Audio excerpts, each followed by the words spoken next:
Okay, so this is the first attempt at my weekly podcast. If you're new to the channel, I'm Antonio Vargas. I'm a philosopher and astrologer, and I teach classes, and I can be found at these many addresses. So let's go. This is going to be a weekly podcast where I record content for the whole week that I'll then cut up into shorter videos. But for people who prefer more long form content, they can just listen to um, the whole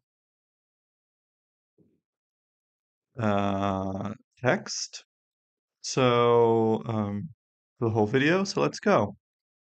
First of all, thanks to the patrons of philosophy. So all my generous students and supporters of the channel. This wouldn't be possible without you guys. And yeah, if you choose to support this channel, you'll also be mentioned here if you would like some free publicity. So today's subjects. First, we're going to continue the series on Proclus on the Earth, where I'm going to be talking about the notion of the pneumatic body in Proclus, and especially the pneumatic body of the Earth. But in order to do that, I'll be talking about the pneumatic body more generally. Then I'll be replying to a student, Kevin, who asked about what does principle mean in my lectures, and so more generally, what does principle mean in ancient philosophy? And then I'm going to talk about my upcoming course on the Odyssey. Then we're going to face the language barrier because, as you may know, in my channel I have content both in English and in Portuguese. It's important to me as a Brazilian philosopher to do produce content for also the Brazilian audience, even though many people in Brazil who are interested in philosophy do speak English well. I think it's necessary to also do the original content in Portuguese, and then for those people, and also for anyone else, we have one thing about the notion of a lei da degeneração, a law of progressive degeneration. It's going to offer a Proclean criticism of this idea that, reality just gets worse and worse as it moves away from the first principle, and history mirrors that by, um, you know, s- o tempora o mores, and the world gets worse and worse as time goes on. Until perhaps, a great cataclysm occurs and we return to the beginning of the cycle in the Golden Age, but I'm going to criticize this idea of a law of degeneration. And then I'm going to give an original argument for why we need to consult oracles, right? Why is divinatory work necessary for our moral life, right? And then I'll be recommending some content at the end. Okay, so let me just maybe share the link here. So in case someone's interested to watch this impromptu live. Um,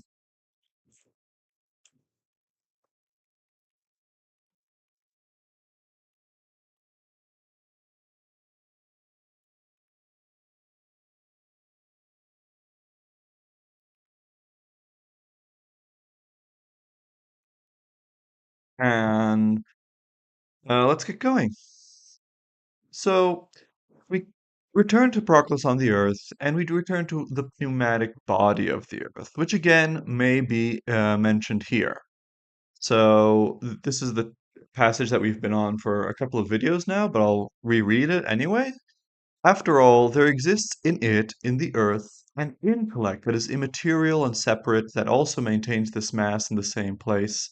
And there is a divine soul that dances around this intellect. And there is an ethereal body that is proximately dependent upon the soul.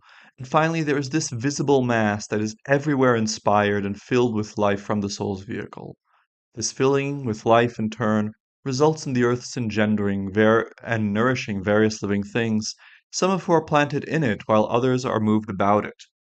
So here we see that um, Proclus, he mentioned some of the things that we've already talked about. The intellectual earth, which we explained was as it were, the providence, the divine providence that knows all things and organizes things in a way to secure rest in the world, to produce the reality of rest. And then also this immortal life, the divine soul of the earth, right? Or the psychic earth, you can also call it, which, is the agent through which rest is introduced into the world. And this agent, it acts through its bodies. So first, we talked about the astral body of the earth. So that is the place of the earth, so which is this stable place in the center below all other things, right? And so that's one way that the soul, that this immortal life, by filling this place with presence, by being in this place, it gives as it were, a reference point for all motion, and thereby it produces rest, right, in the world. However, it also then is embodied in the physical earth that we see.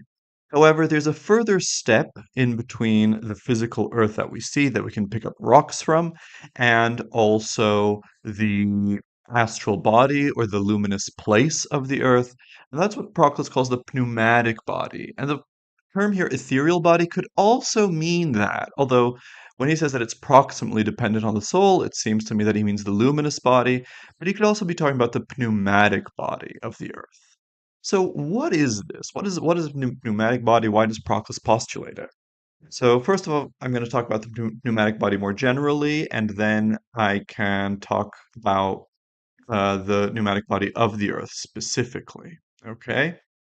So the functions of the pneumatic body in Neoplatonic philosophy are manifold. So it is said to be the seat of the imagination, of fantasia. So just as, for instance, our eyes are the seat of our power of sight, or our skin is the seat of our power of touch, because these are as it were, these are the bodily, the perceptible realities that are adapted to serve as the where these powers of like seeing and touching are embodied. So also there's a body which is not a body, which is a body made out of four elements, indeed, but it is immaterial. So it has no mass and can occupy the same space as it were as our physical body, and it has no weight, we would say. But it does have perceptible qualities. We can't talk about its color and shape and smell and so on. All of these things that we could represent to ourselves, even though our senses don't pick it up. So this body, which is, as it were, an image of ourselves, um, image of ourselves that we produce, is also the seat of our imagination, right? Imagination here meaning not just our ability to conjure up images, but representations of any kind, and including representations of the past, that is, memories, right? And also representations of the future, anticipations, hopes. So all this is seated in the pneumatic body, the way sight is seated in the eye, right? And it's because we have this immediate image, right? You can think of um, Neo producing an image of his own body when he enters a program for the first time consciously in the Matrix, right? So it's this automatic image of himself. This is how also souls, immortal lives can appear to each other even after death, right? That's how, for instance, you might be able to recognize your father or your friend in the afterlife, right? And it's also, since it's something that is not identical with our physical body, it isn't destroyed when our physical body is destroyed. And so it's also the seat of long-lasting desires, like desires for fame, desires for fortune, which go beyond what our body needs and anything related immediately to our body. Because these are the desires that can survive the destruction of the body, and that then explain how we then choose a different life, right? Choose a different life and transmigrate into a different body. So in our own life, right, it's like when you make a choice, for instance, for a certain meal or to do a certain activity, you're doing that thing to get the immediate benefits of that, sure. But when you do that, you're also choosing to be a certain kind of person. And you're building habits by your daily choices. And so these desires to be a certain kind of person, to live a certain kind of life, these are these also have their seat in this immediate image of ourselves that we produce. Also, since this is something that's not dependent on our physical body, it's what explains that Plato can sometimes talk about that people are punished or rewarded after life, even though as rational souls, as immortal lives, we are actually pure agents. We just keep producing thought and knowledge and will, and there's no way for us to be actually affected by anything else. If we're affected by something else, it's because we must be associated with some kind of body, some kind of some concrete thing which is made out of many different parts that don't have a principle of unity on their own, and therefore they can be divided or united, and therefore they can be the object of external activity, right? They can be rearranged and so on, and therefore they can be affected. Right? It says, qua immortal lives, we are just, as it were, motors of action.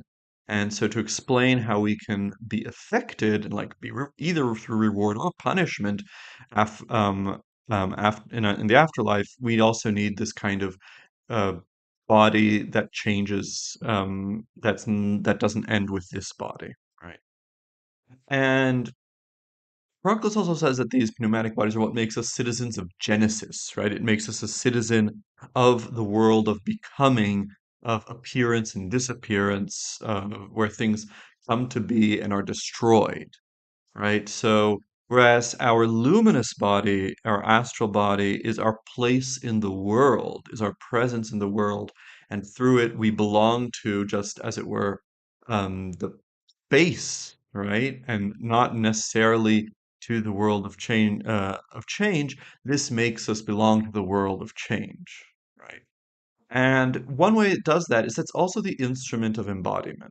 So Damascus, in a passage that I actually discussed with my student Yitzchok this weekend, he talks about how um, in order for the soul to become embodied, it first produces an image of itself in the body. You first imagine yourself occupying a body, and then through that imagining yourself in a body, that's how you come to be in a body, right?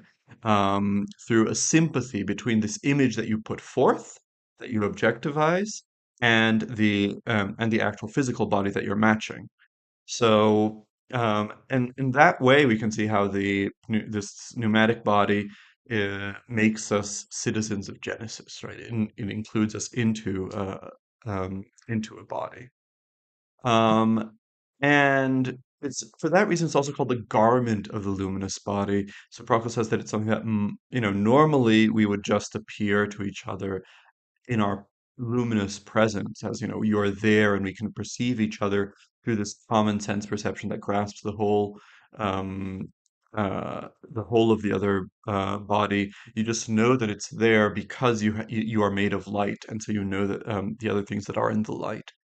But these uh, pneumatic bodies, which are made of the four elements, and they're not just pure light, and so they have these perceptible qualities like touch or well, maybe not touch immediately, but I don't know, they have color and sound and so on.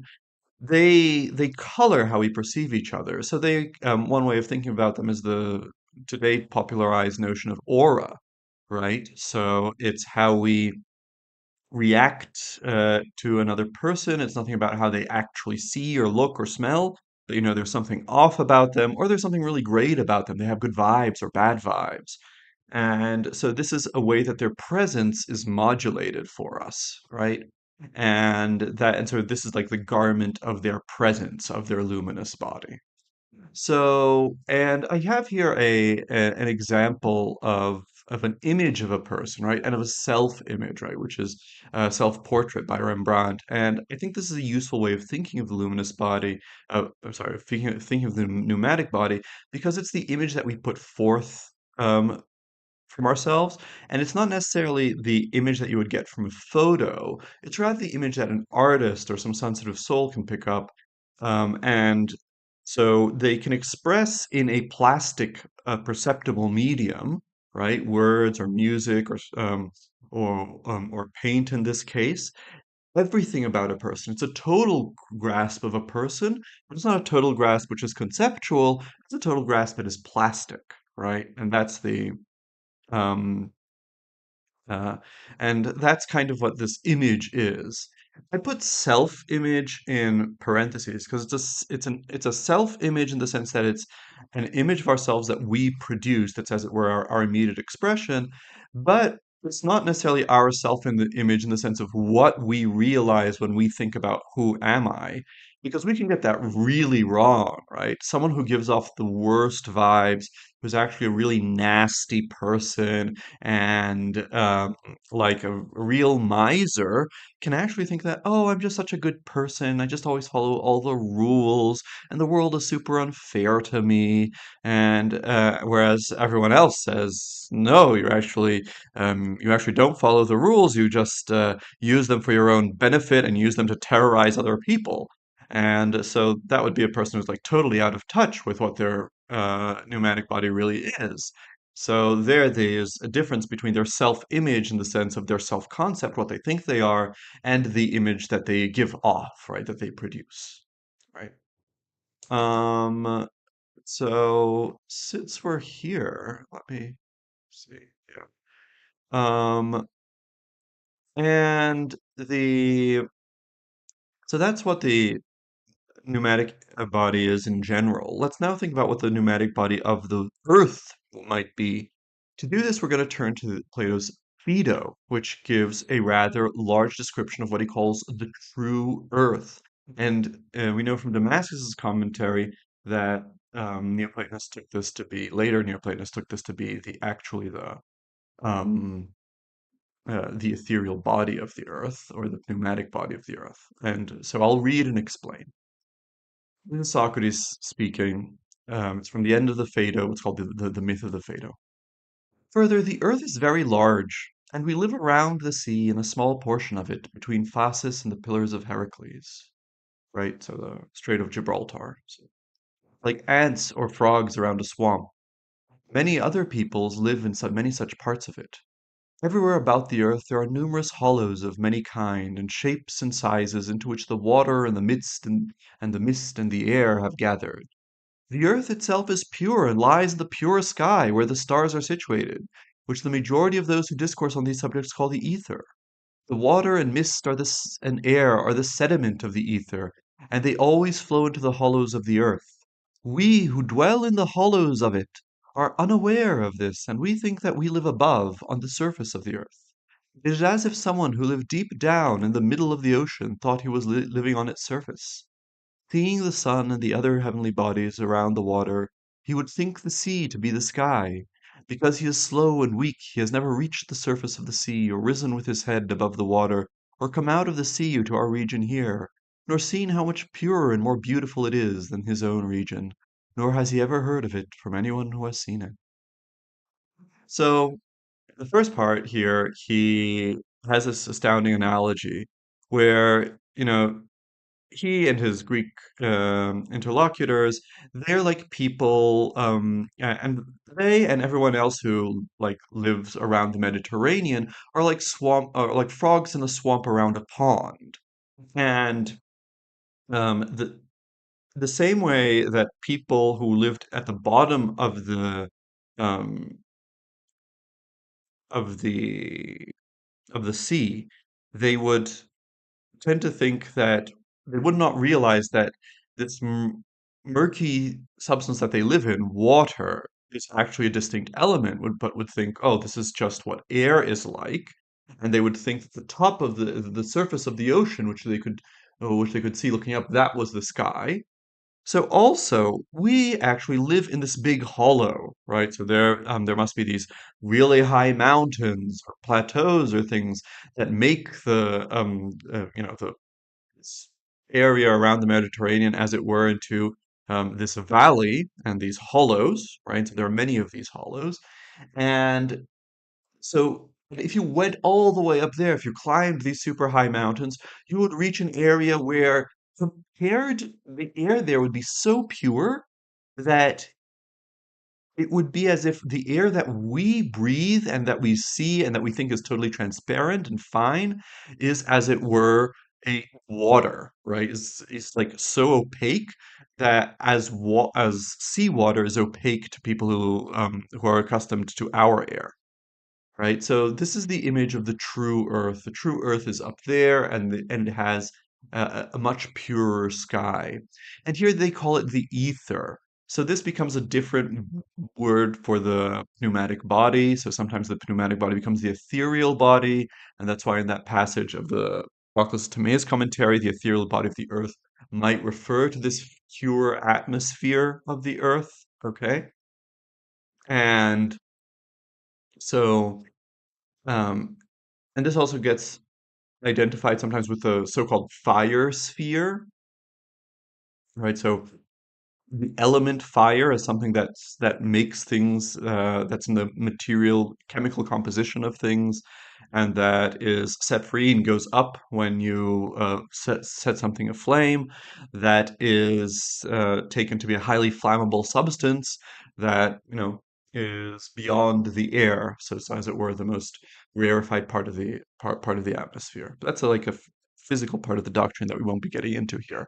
In principle, here, the idea is that this pure sky, this area of pure, super pure air, that's what he calls the ether, and that is also the pneumatic body of the earth, right? It would be this more encompassing area, um, this more encompassing atmosphere, right?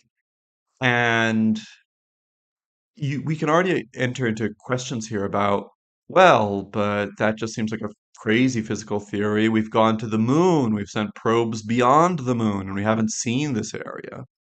But again, we can interpret this phenomenologically. The idea is that beyond the perceptible world, right? Because as we've gone to the moon and we've gone elsewhere, all we've encountered are more things that would belong to, as it's called, the sublunar world, right? So things that are subject to change and to being generated and destroyed. And we talk about stars dying and being born and all that. So the claim that the sublunar world or and actually the inferior that the uppermost part of the sublunar world is made out of this pure sky, which is pneuma, is actually a claim about how the perceptible world that we know through our perceptions, through our senses, is all encompassed by a larger and more encompassing world where which is populated not by anything material and not anything subject to gravity, but rather by images, right? By these things that we know through our imagination, right? We'll get more into more detail as we go on. Our experience is the same, he's commenting. Living in a certain hollow of the earth, we believe that we live upon its surface. The air we call the heavens, as if the stars made their way through it. This too is the same. Because of our weakness and slowness, we are not able to make our way to the upper limit of the air. If anyone got to this upper limit, if anyone came to it or reached it on wings and his head rose above it, then just as fish on rising from the sea, things in our region, he would see things there, and if his nature could endure to contemplate them, he would know that there is the true heaven, the true light, and the true earth. For the earth here, these stones and the whole region, are spoiled and eaten away, just as things in the sea are by the salt water. Here we can also see a bit about like what is the motivation, the philosophical motivation for postulating this true earth, which is a kind of contradiction in how we understand the earth. Because the earth is on the one hand this thing here, right? From which where we mine and we dig, and with bodies which are currently decomposing under it, and worms, and it's the site of generation and destruction, right? It can be like an awful thing. But the earth is also a heavenly body. It's one of the heavenly bodies. It's called the oldest of the gods in the Timaeus. That's what we're trying to understand. And so, like, how can it be both? And so, if it's a heavenly body, it should be perfect and unchanging and all that. So, how can it be both a celestial body and also this thing which is, as it were, the great womb of change and destruction? Well, one way of saying that is, well, it's there's also the true earth, which is this pure earth that mediates between the two, between let's say the inner earth, which is the earth as the site of change, and the celestial earth, which is the earth as a member of the heavenly host. So it's part of the motivation here. Well, then, my friend, in the first place, it is said that the earth, looked at from above, looks like those spherical balls made up of 12 pieces of leather. It is multicolored, and of these colors, those used by our painters give us an indication. Up there, the whole earth has these colors, but much brighter and purer than these. One part is sea green and of marvelous beauty, another is golden, another is white, whiter than chalk or snow. The earth is composed also of other colors, more numerous and beautiful than any we have seen. The very hollows of the earth, full of water and air, gleaming among the variety of other colors, present a color of their own, so that the whole is seen as a continuum of variegated colors. On the surface of the earth the plants grow with corresponding beauty, the trees and the flowers and the fruits, and so with hills and the stones, more beautiful in their smoothness and transparency and color. Our precious stones here are but fragments, our cornelians, jaspers, emeralds, and the rest. All stones there are of that kind, and even more beautiful.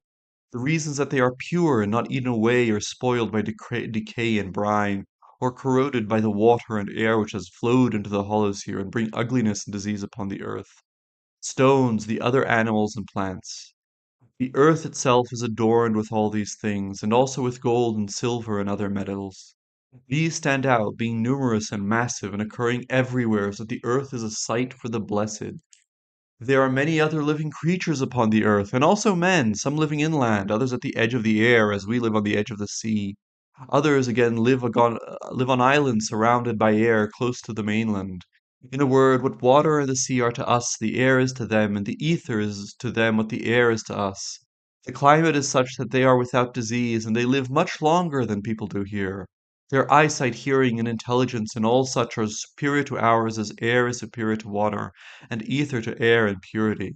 They have groves and temples dedicated to the gods, in which the gods really dwell, and they communicate with them by speech and prophecy and by the sight of them. They see the sun and moon and stars as they are, and in other ways their happiness is in accord with this. So here he gives a really rich picture of what this true earth looks like, right? And how it is colorful, and there are these, there all the stones are precious, and there are living beings over there that live much longer, right? And this is indeed, he's describing, as it were, one of the places of of prize that of reward that the just get from if they've lived well, so and so what are we to make of this? So on the one hand, to these would be all be, souls that it would be populated by living beings who that don't give life to these mortal bodies, but they live really long lives having purely imaginary bodies. So they have just images. What could this be? What are these living beings? Well, for instance, Proclus thinks that clans and cities are living beings of their own, right? So, a single family that maintains continuity during many generations. This is a single living being, and also a city that maintains continuity over many generations. This is a single living being. And you can ask, well, what is constant in these things? Well, perhaps it is very much just the imagination of them. you know. It's the laws and institutes and language. It is this constant perception and imagination of that family and that city that maintain them constantly. So you can imagine that it is in this imaginal world, in this pneumatic body of the earth that dwell, as it were, that these cities and perhaps also, uh, flocks, families of birds and also other animals that maintain themselves over many generations. There, they all live, as it were, united, with a single pneumatic body that maintains itself. So we can imagine that all these things are there. It is also really interesting here that he talks about how the you know the about how the air and water here are things that have flowed down from there, right? So the reason is that they are pure and not eaten away or spoiled by decay and brine or corroded by the water and air which have flowed into the hollows here and bring ugliness and disease upon earth, stones, and the other animals and plants. He had said this before as well when he had um, said that the water and mist and air are the sediment of the ether, and they always flow into the hollows of the earth. So this makes an important point about the pneumatic body of the earth, that it's actually not just that most extreme part of the atmosphere where everything is known and made manifest by the imagination.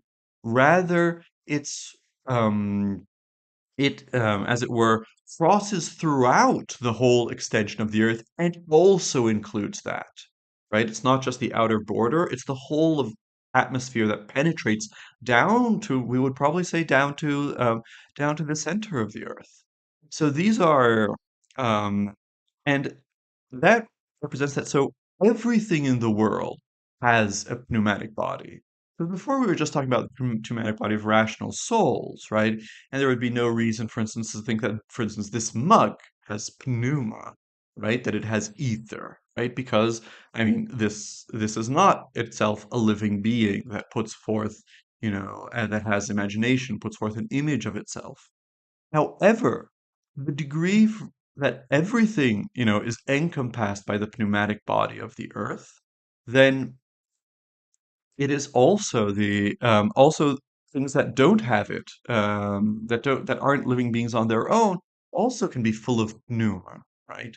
And this was a subject that was really developed later, for instance, by Marsilio Ficino, right? Who talked about how the planets, they imbue all things with this spirit, right? And some things have more the spirit of one thing than the other. Well, why would you need this? Again, the idea is something like that. Um, Images precede and ground the things that come to be and cease to be. So the same way that we come to inhabit a body because we all uh, we imagine ourselves in that body, and then that body, and then we end up acting as if we really were identical with it, even in some points. So also for anything else to come to be, there already has to be the possibility of that. And the possibility of that not just as a mere concept, but perhaps in a plastic and perceptible way. And therefore, and just as, you know, the motion of the planets indicates what is possible at any given moment, it's because they modulate, what the pneuma of the moment is like. And so what perceptible possibilities are there at any given moment? They're modifying, as it were, the pneuma of the earth, the ether of the earth, the air of the imagination, the atmosphere of the imagination. And that atmosphere of the imagination will impregnate anything that is coming to be at that time. Right. So, again, this it's not a living being because it has no agency of its own. However, an artist could take a look at this, and he could do more than just give a photographic portrait of it or a replica of it. He could portray this mug in, for instance, as something that I own and something that, tells a lot about where I live and who I am and what I do with it. And and so and also, what the symbolic resonances of its shape and color are. So although it doesn't have a an agency of its own, it does have pneuma because ultimately, in part because it's a part of bigger things, for instance, a family is in the city, and it's used by a soul. But ultimately, all perceptible bodies they have pneuma because of the pneumatic body of the earth. And to wrap that up, we have to return this to in what way this pneumatic body of the earth is also an embodiment of rest, because this is ultimately what it is, what the earth is, right? It is the presence of serenity in the world. And we can think about that here in terms of how the people and the animal there are so much longer lived. So, the memory and the image of something last much longer than the actual thing, right? And it is this image that, in some sense, holds these things together also when they are still around. It's what um, allows us to re-identify them and also allows things to come back, right? Things that have already disappeared, they can come back because their possibility is still around, because their image is still around. They continue to live in the imagination. And so in some sense, the imagination is a source of, we can think of, imagination as this source of fantasy, and our dreams can seem very haphazard, but ultimately, images are much more resilient than bodies, and change less than them, and so they are, in some sense, also a source of permanence for things, and they are, as it were, a background against which we can understand changing perceptions. So I guess that could be a way how the pneumatic body of the Earth is also, in the sense, a stable backdrop. It's actually this stable backdrop of the imagination, in terms of which then um, things are perceived. Okay, so and in the next class, I think we'll finally get to the actual body of the Earth, and we'll talk especially about what was said here about um, how it nourishes various living things. So, how does that continue this theme of the embodiment of the earth? Okay. So that wraps that up. And oh, since I'm doing this live, I can answer these questions. So, is the identification with the body assimilate itself to be ontological at some point? Similar to how Philo of Alexandria says that people who indulge in sensual pleasure cease after death?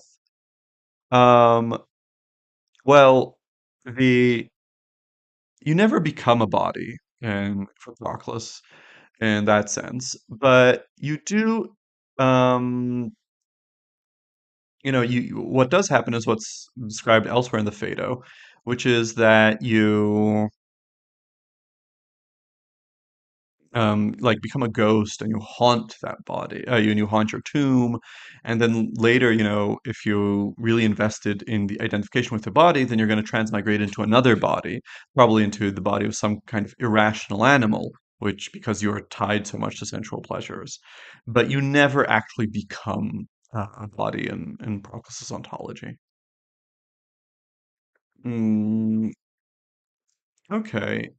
Um, let's continue here. Okay.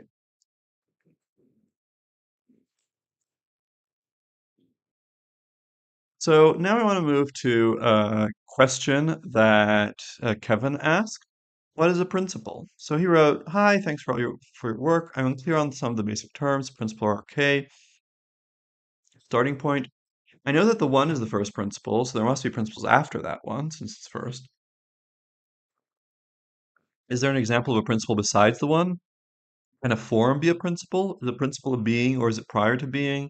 Do things participate if a principle in a principle like they do a form, or are things just downstream from a principle? Maybe principle is used in different contexts. Thanks again, Kevin. This reminds me that I have a better way of presenting myself when I have text to read there. Um, so, in order to answer this, let's go to Aristotle's Metaphysics. So, Book Delta is always a good place to start when you have a question about terminology in ancient philosophy, because Aristotle there goes through many basic terms that were and became basic in ancient philosophy, and he gives a number of different meanings of them. And he's not just listing meanings; he's also doing, for instance, he's trying to figure out what is the basic meaning behind each term. And the very first chapter is about arche, right? Which he translates here as origin, which I also personally prefer because principle can sometimes mean something very abstract. It can mean just like, as it were, an ethical principle or or a premise. Whereas when I'm using arche, I often am using it in metaphysical contexts. So like that was the case for my translation of the elements of theology, and then there it's really something concrete that's a cause for other things, and I think Origin captures that more. So this is the translation by, is it, it's not Barnes, it's that complete Aristotle's Complete Works translation. The name of the translator is escaping me, but let's go. I'll read and then comment a bit. We call an origin that part of a thing from which one would start first. For instance, a line or a road has an origin in either of contrary directions. So so the first idea of arche is the beginning of a thing, and it's for things that have multiple ends, right? So here, like, you can think about the road as the road from Athens to Thebes, or the road from Thebes to Athens, right? And so Athens can be the arche, or Thebes can be the arche. Either way, they're both archi of the road. Second, that from which each thing would be best originated. For instance, we must sometimes begin to learn not from the first point in the origin of a thing, but from the point from which we should learn most easily. So here then, it's a distinction. So yeah, sometimes arche just means starting point, and sometimes it means also the starting point that you should take, right? Um, so, for instance, in a racetrack, you could perhaps presumably race from starting from any point. There is one point that is designated. This is the beginning from which you should start, right? And also, he gives something even more concrete, where in order to learn something, maybe you don't start from from its real principles, but you start, for instance, with what is easiest to recognize about it, right? And so that's how you start teaching a thing. So, for instance, when you start teaching about, oh, I don't know, if theory of the soul, you don't immediately start talking about self-motion, like following a Platonic account that the soul is self-changing, but rather you talk about living beings and what do they do and what distinguishes living beings from non-living beings, because it's life and life in living beings known by perception that is most easily recognized as the presence of the soul, and then you go backwards until you reach the true origin of the thing, which would be, the nature of its self change, and maybe even the origin of that self change in something higher, in nous, right? So, for a learning, there's also, a normative starting. Then he talks about that from which, as an immanent part, a thing first arises. For instance, the keel of a ship and the foundation of a house. While in animals, some suppose the heart, others the brain, others some other part to be of this nature. So here it's also a starting point. It's also a normative starting point, but it's specifically a starting point for coming to be. Right? So the first thing that you build in a house is that you lay the foundation. Apparently, the first thing that you build when you're building a ship is the keel. And then he mentions, embryological theories, where the first thing formed when an animal is growing in the womb is the heart or the brain, right? Or some other thing, right? So that's the idea. Now it's, the place where the thing should start to come to be. And what's important here is that it's an immanent part. It's something that's a part of the thing. The brain is a part of the complete animal. Foundation is a part of the complete house.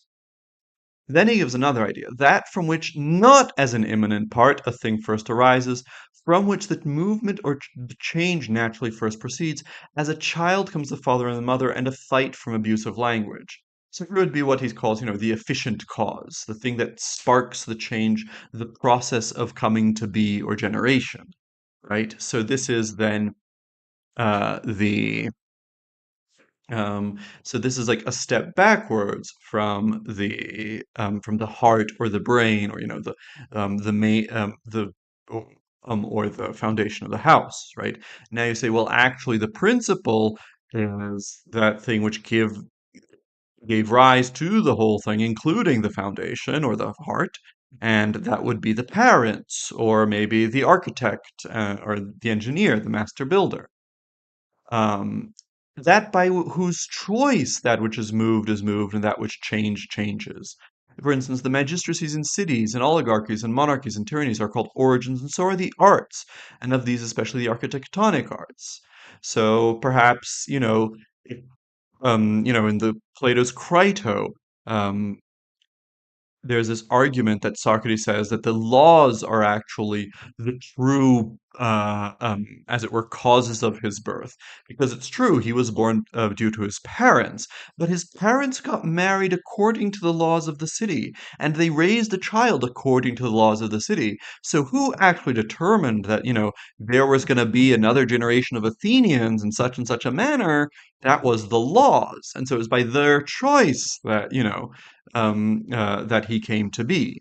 And also, for instance, if you're going to explain why is the house, being built here, and why is the foundation being laid in this and that way, you might talk about, the master builder or the architect, but you're not just going to appeal to, their mood or something. You're going to appeal to architecture. They're going to give architectural reasons, for why it has to be this way, why it has to be located this way. And maybe they'll appeal to something even higher. They'll appeal to the people who run the city, and the city's urban zoning laws about why it has to be that way and that way. And so these are even truer principles of how for the house. That from which a thing can first be known, for this also is called the origin of the thing. For instance, the hypotheses are the origins of demonstrations. Causes are spoken of in an equal number of senses, for all causes are origins. It is, so the then he says this is then in some sense an even further thing, because also the arts, they are, and so and here we've been talking about what ultimately determines the building of the house. That would be the art of architecture, or maybe even the political art that's determined how to organize the city. So these are themselves complex wholes of knowledge, and so they have in themselves things that are principles, that are origins, and through which their objects and their results are best known, right? And these are then again the origin of the thing. So, following this step by step that we've been thinking, we can think about the very first general principles of architecture, the general principles of politics and city planning. So, and then he adds this, that causes are spoken of in an equal number of senses, for all causes are origins, right? So also, so every cause is an origin, but not every origin is a cause. So, for instance, the beginning of the road from Athens to Thebes at Thebes is not itself a cause of the road. Um, Only in the sense maybe that it's a material cause of the road. It's one of the things that make up the road, but it is not itself part of the. Maybe it's also part of the formal cause of the road, in the sense that road is defined as the road from Athens to Thebes and Thebes to Athens. If you made that road out of concrete or metal or stone, I mean, a metal road would be an awful idea. That would all be so you could have many different things out of which the road is made. But what makes it that road is its beginning and end point, and so those are and that enters into formal definition of it and to the formal cause of it.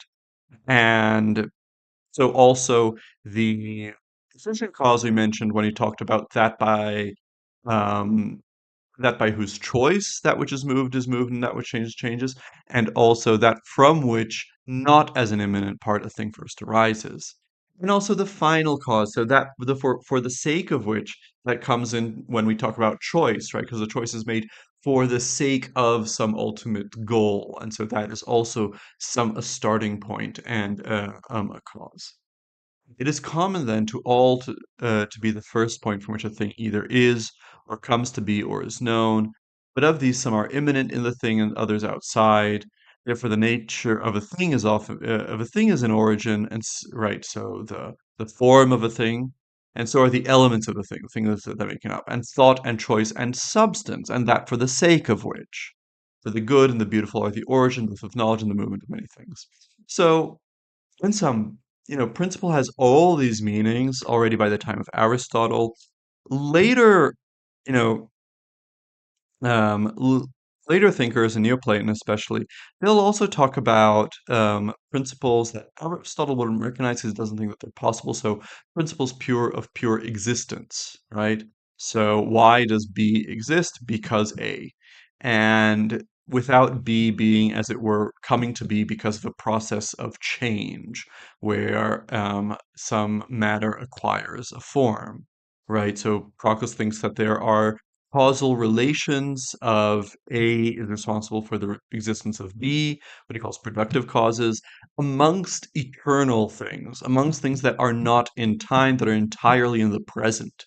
So and Aristotle thinks that this doesn't make sense. If you're going to explain something coming to be, you have to explain it as something else acquiring a predicate. And so you're going to have to give this hylomorphic explanation of whatever comes to be.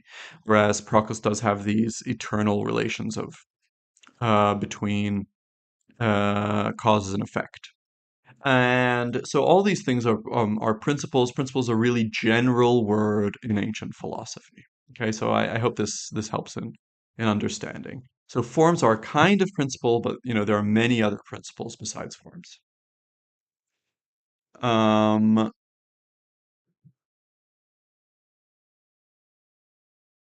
okay, now another interruption from the planned issues. Let me turn back to the questions.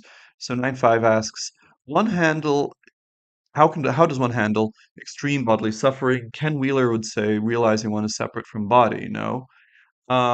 So that is a Platonist technique as well, right? I mean, Platonists think that independent of extreme bodily suffering, you should realize that you are not part of um, that you are not your body, right? So that's a goal of Platonist education, which is to realize that we are actually our immortal lives, right?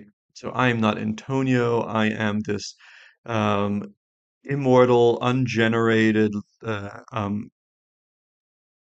self-changing source of knowledge and will, and that in right now that chose to live this life, and that being Antonio Vargas, this Brazilian philosopher, is just a role that I've chosen to enact for this time, for this period.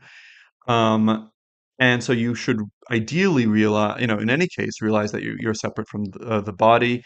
And indeed, it's a mistake to think that, if your body is in pain, that you say, I am in pain. No, you say that the body is in pain. It's like, um, yeah, you should separate that yourself from that. That has to do also with this ideal inherited from the Stoics of apatheia, right? Of sometimes called passionlessness. So it's not that you don't feel pain or pleasure. You're going to feel pain or pleasure anyway, but you don't take that as an indicative that something is good or bad, right? So you analyze independent of how things affect you, whether they're good or bad, you know, and that includes pains and also pleasures. So that would this certainly one way that the Platonists led with extreme bodily pain was disidentifying. Another was reflecting on providence. And so Marinus tells us that Proclus would say in moments of pain and suffering that things are as they always are. So, like, what's happening now is just what has always happened in the history of the world. And, it's this is just, let's say, what the planets are determining is the time for this to happen now. Everything is in the hands of the gods. So, this is a different way, not to disidentify with the body, but to accept things as products of fate and providence, right? That's another strategy that they had with to deal with extreme bodily suffering. Um, okay, and lastly, before I move on to the Portuguese, I wanted to remind people that I have this upcoming course on Platonist Odyssey, a philosophical reading of Homer, which is going to be, we're going to get central parts of the central episodes from both the Odyssey and the Iliad, and I'm going to give Prox's allegorical interpretation of these. And I'm also going to give some interpretation of some episodes that Proclus himself doesn't really go into. So, for instance, he talks about how um, he talks about how Proteus doesn't actually change shape, right? And he has this whole theory about why he doesn't actually change shape. It's actually the perception of Menelaus that is changing. That implies that something different besides these men grabbing this god is going on in that passage of the Odyssey. It's probably some kind of changing. Uh, it's probably some kind of ritual to get knowledge from the gods. So I'm going to try to reconstruct that, right? So people are welcome to sign up. It's going to start next week. Also, if you know anyone who's into mythology or philosophy who might be excited for the upcoming movie about the Odyssey, please, recommend the course to them. It's going to be accessible to everyone, doesn't need any background in Platonic philosophy. So now, um, linguistic barrier, Babel, אנחנו מדברים עכשיו שפה אחרת. Nós vamos passar a falar português, okay? Thanks for the solely English listeners, but now we're moving on to Portuguese. Então, para quem não conhece o canal, eu sou Antônio Vargas, sou filósofo, professor e astrólogo, eu dou aulas particulares e faço consultas natais, e estou disponível aqui no YouTube, também em várias mídias sociais, como @filoantônio. A primeira coisa que eu quero falar hoje é sobre a ideia de uma lei da degeneração, tá? Isso é uma coisa que você encontra frequentemente uma sensação de que o mundo só vai de mal a pior. Especialmente hoje, esse mundo moderno é como se fosse estamos no fim do ciclo e as coisas só pioram e pioram, né? Tem aqui essa imagem, uma imagem de creio que se eu não me engano, é um pintor americano que desenvolveu esse ciclo de quatro pinturas sobre ahm, sobre o desenvolvimento de um império. E essa aqui é a última pintura, que é a queda do império depois de seu auge, né? E você vê isso compartilhado nas mídias sociais com frequência. E, por exemplo, você consegue encontrar ahm, um sentimento semelhante que, por exemplo, na Crise do Mundo Moderno, né, do René Guénon, que é um livro que vai fazer 100 anos ano que vem, né? Foi publicado em 27, mas, né, até hoje tem uma certa segmento, né, um certo fã-clube. Para Guénon, né, ele tem essa tendência de degeneração, tem uma base, vamos dizer, metafísica, né? Perguntar-se-á, sem dúvida, por que o desenvolvimento cíclico se cumpre desse modo, ou seja, num sentido descendente, indo do superior para o inferior. Ora, percebe-se sem dificuldade que isso é a negação mesma da ideia de progresso, tal como a entendem os modernos. A resposta é que o desenvolvimento de toda manifestação implica necessariamente um afastamento cada vez maior em relação ao princípio do qual ela procede. Partindo do ponto mais alto, ela tende inelutavelmente para baixo, e como os corpos pesados avançam nessa direção com uma velocidade cada vez maior, até chegar por fim a um ponto de parada, né? E, claro, tem uma ideia cíclica por trás disso, então que a degeneração, quando ela chega no seu mais extremo auge, a gente chega no caos social total, e daí algo acontece para voltarmos a uma era de ouro, alguma coisa assim. E, pelo caráter cíclico, são ciclos dentro de ciclos, então há, vamos dizer, momentos de ouro dentro de momentos mais sombrios gerais. Mas, de modo geral, a tendência é descendente até chegar no período que é descendente em todos os sentidos. E eu quero oferecer uma alternativa a isso que a gente encontra numa metafísica antiga, que é justamente a metafísica de Proclo, né? Agora, em Proclo, você pode encontrar coisas que, vamos dizer, dariam sustento a esse tipo de pensamento. Como, por exemplo, essa proposição 62 dos elementos da teologia, né? Então, toda multiplicidade mais próxima da unidade é menor em quantidade do que as multiplicidades mais distantes, mas é maior em sua potência. Pois o que está mais próximo à unidade lhe é semelhante, e ela dá existência a todas as coisas sem se multiplicar. Então, o que é mais semelhante a ela é causa de mais coisas, já que ela é causa de todas as coisas. E tem mais o caráter de unidade. Desse modo, é menos repartido, já que ela é una. Assim como o que é menos múltiplo é mais aparentado à unidade, também o que é produtivo de mais coisas é mais semelhante à causa de todas as coisas. Mas podemos fazer mais. Logo, toda multiplicidade mais próxima da unidade é menor, em quantidade, do que as multiplicidades mais distantes, mas é maior em sua potência. Pondo isso em termos mais concretos. As naturezas corporais que são mais numerosas que as almas, porque elas são a multiplicidade que sucede a multiplicidade das almas. As almas, por sua vez, são mais numerosas que as providências, pois as almas são causadas pelas providências. E as providências são mais numerosas que as unidades divinas. Por quê? Porque elas são produtos das unidades divinas. Em todos os casos, aplica-se o mesmo argumento, né? Então, há essa ideia, de fato, um esquema meio piramidal da realidade, que é um pouco o esquema metafísico que Zenon está chamando a atenção aqui, de que quanto mais as coisas se afastam do princípio, então menos potência ela tem e mais elas caem no domínio da multiplicidade, da quantidade, né?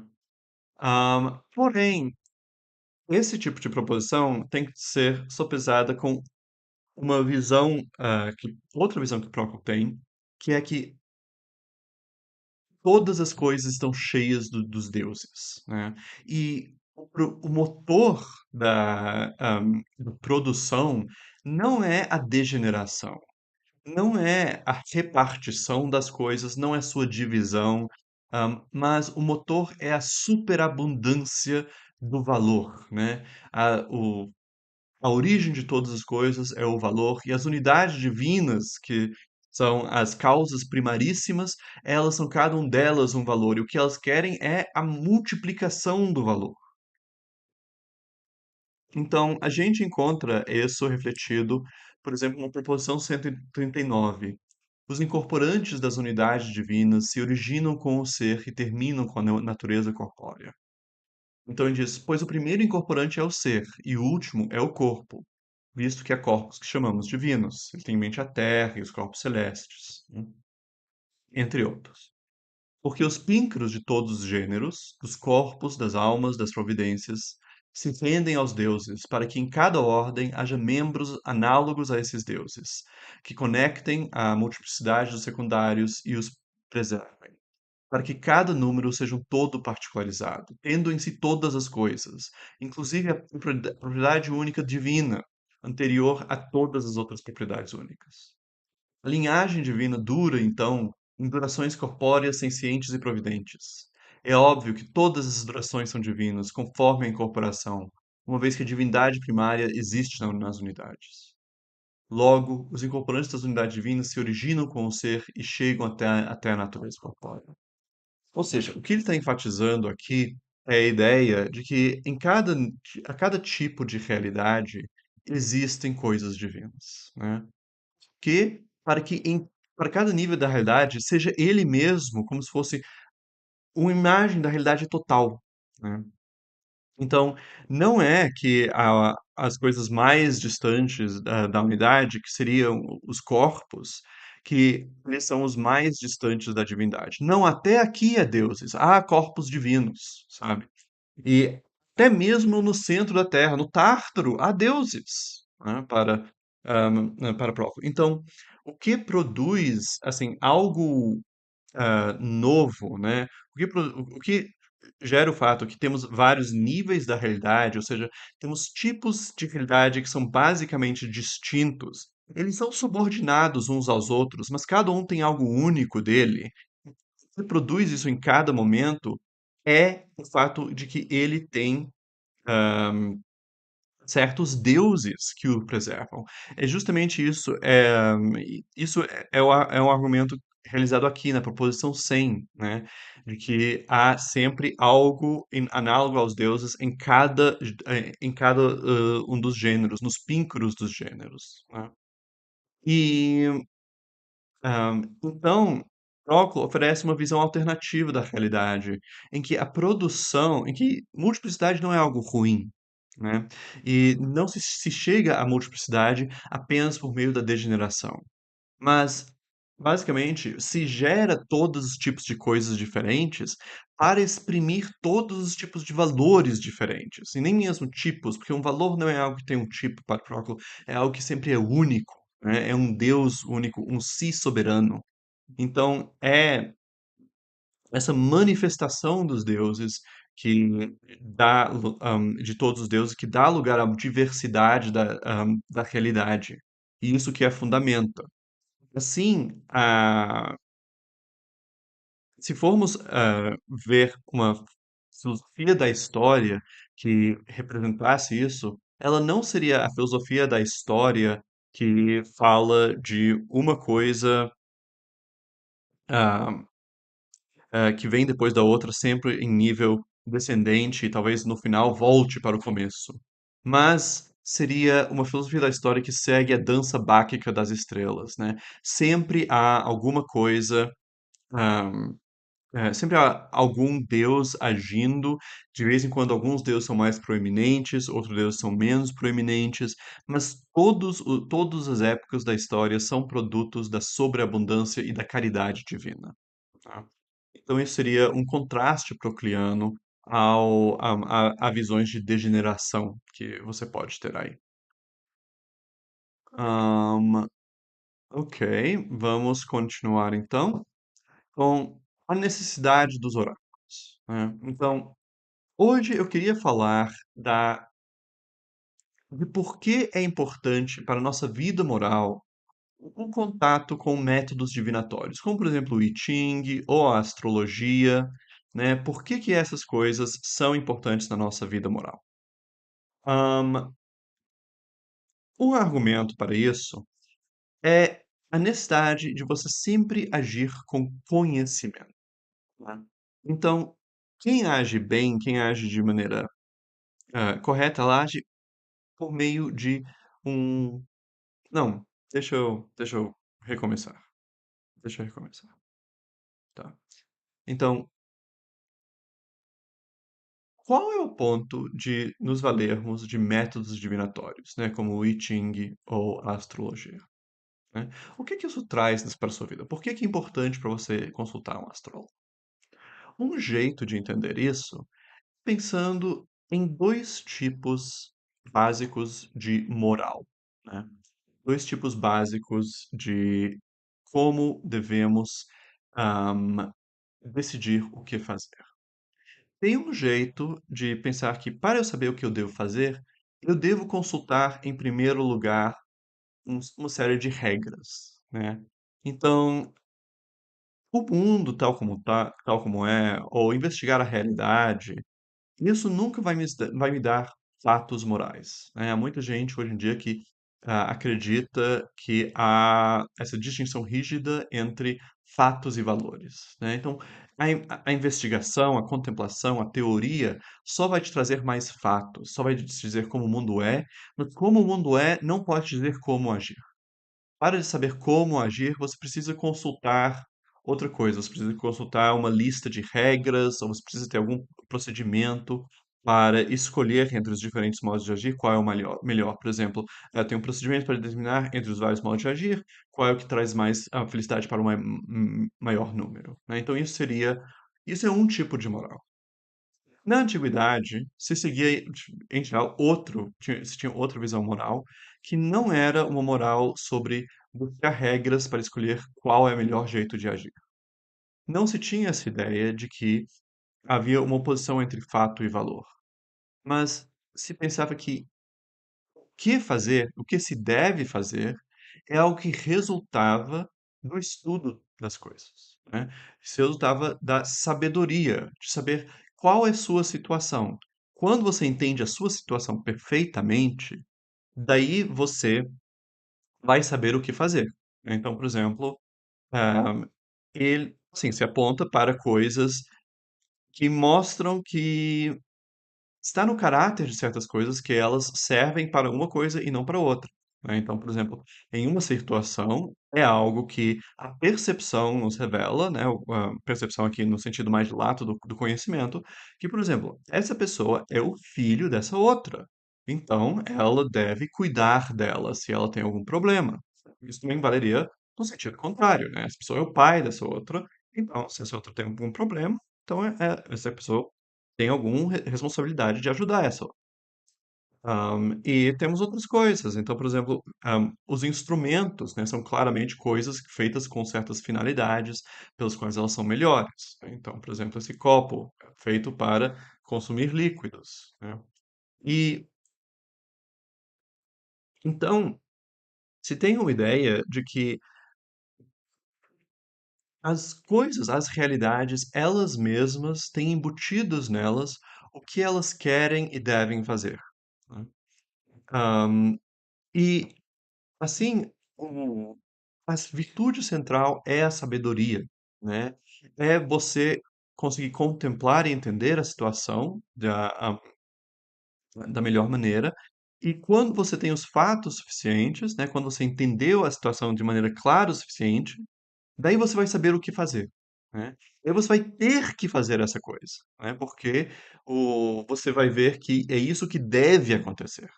Em certo sentido, a ação moral, ela nunca vai ser, a ação moral, ela nunca está diante de uma alternativa de, eu faço A ou eu faço B.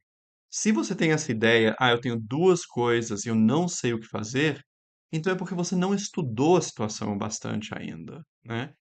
E daí você, então, ainda não está claro para você o que fazer. Mas, tipicamente, se você age, você deve poder agir e dizer: eu agi assim porque a situação exigia que eu agisse assim, né? O conhecimento deve sempre hum, guiar a ação, né? Não há outro guia para a ação, seria um guia somente para a vontade. Agora, onde que os métodos divinatórios entram aí? Eles entram aí justamente porque nós não temos onisciência. Nós frequentemente não sabemos qual é a imagem completa do mundo. É muito bonito você dizer, cara, você deve agir como o mundo manda em cada momento. Você tem que se integrar ao cosmos, né? E o cosmos, a cada momento, está pedindo que certas coisas sejam feitas e outras não sejam feitas. Assim, é muito lindo você falar isso, assim, ah, vá com os ritmos do mundo, né? Ocupe seu lugar, cumpra seu dever. Porém, a gente não sabe, não tem todos os detalhes. A gente não possui o tipo de visão que nos permitiria saber isso.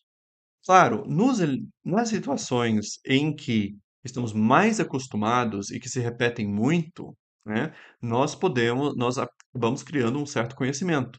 E a gente se beneficia da experiência e dos hábitos de outros, né, para saber.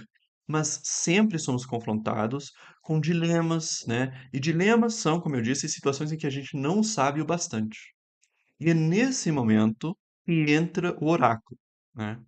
Consulta ao oráculo é uma forma para que você sempre seja guiado pelo conhecimento, né? É para que você sempre age, nunca, assim, agindo como um agente um agente arbitrário, né, que simplesmente segue a sua vontade, e sempre como alguém que está respondendo ao conhecimento. Oraculistas erram, erram. E oráculos de vez em quando são obscuros? São. Porém, consultar o oráculo e segui-lo e usá-lo como referência é um jeito de sempre dizer: não, o conhecimento vem em primeiro lugar, né? E eu não tenho agora os métodos para, assim, ter uma visão clara da situação, eu não tenho os elementos claros da situação, então eu vou apelar para um conhecimento obscuro, um conhecimento simbólico, porque a nossa situação humana é que temos algumas coisas que não são claras e outras que não são obscuras. As coisas obscuras, a gente tem acesso a elas por meio de conhecimentos obscuros, né? Por meio de conhecimentos simbólicos, que são métodos como o I Ching ou a astrologia. Ou seja, consultar o oráculo é também, vamos dizer, uma escolha pela vida contemplativa. Quer dizer que o conhecimento deve guiar todas as nossas ações. E isso, então, é realmente, para mim, como eu vejo, a necessidade dos oráculos. É um jeito de, nessas éticas contemplativas, que valorizam a vida contemplativa acima de todas as coisas, de até mesmo nesses momentos em que a, a situação não é clara, de podermos agir, né? Porque, mesmo nesses momentos, a gente não tem que dizer, agora o homem teorético não pode nos ajudar mais, agora a gente tem que ir para o homem de ação e seguir o que ele diz. Não, não. Até mesmo nesses momentos é possível seguir a teoria, a contemplação, por meio desses métodos simbólicos, né? Então, essa é a centralidade dos oráculos para prezar a vida teorética, a vida contemplativa. Vamos agora terminar com a grande oportunidade, começando amanhã as, o primeiro semestre do Seminário Permanente de Teologia esse ano, guiado pelo Peter Hübner, você estará lendo o Divination and Theurgy and Neoplatonism da Crystal Addy, então tudo a ver com o que eu acabei de falar sobre adivinhação e oráculos. Peter é um dos maiores professores platonistas do país e, para mim, um dos mais criativos platonistas do mundo agora. Sugiro, se vocês não se inscreveram ainda, que vão lá no blog dele para se inscrever logo. E é isso. Eu espero que esse live seja de interesse de todos e que no futuro, eu espero que nas semanas seguintes, eu vou fazer isso toda semana.